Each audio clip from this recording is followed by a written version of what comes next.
അധികാരി വർഗത്തിന്റെ പ്രത്യേക ശ്രദ്ധയ്ക്ക് ചിലപ്പോൾ നിങ്ങൾക്ക് തോന്നാം ഇതൊരു പ്രതിഷേധമാണെന്ന്. ക്ഷമിക്കണം, ഇതൊരു പ്രതിഷേധമേ അല്ല. നമ്മുടെ റോഡിന്റെ സാധ്യതകളെ ഉപയോഗപ്പെടുത്തുക മാത്രമാണ് ഇയാൾ ചെയ്യുന്നത്.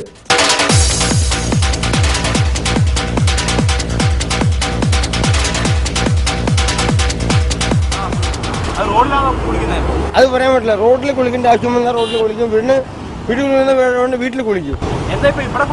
ഇവിടെ കുളിക്കുന്ന നിങ്ങളെ കാലം വലിയ തെണ്ടിയാണ് ഞാൻ എന്ന് വിചാരിച്ചാൽ മതി. എന്താ കുഴപ്പമുണ്ട്? ഒരു കുഴപ്പമില്ല, നല്ല സുഖമാണ്. ഇത്രയും കണ്ടപ്പോൾ അധികാരി വർഗത്തിന് ഒരു തോന്നലുണ്ടാകാം, ഇയാളുടെ മാതൃക കേരളം മുഴുവൻ നടപ്പിലാക്കണമെന്ന്. ഇയാളെ മാതൃകയാക്കി കഴിഞ്ഞാൽ കേരളത്തിന് ഗിന്നസ് ബുക്കിൽ ഇടം നേടാൻ കഴിയുമല്ലോ, ഏറ്റവും കൂടുതൽ കുളിക്കടവുകളുള്ള നാടെന്ന പേരിൽ. അങ്ങനെ കേരളത്തിന് അതൊരു മുതൽക്കൂട്ടാവും.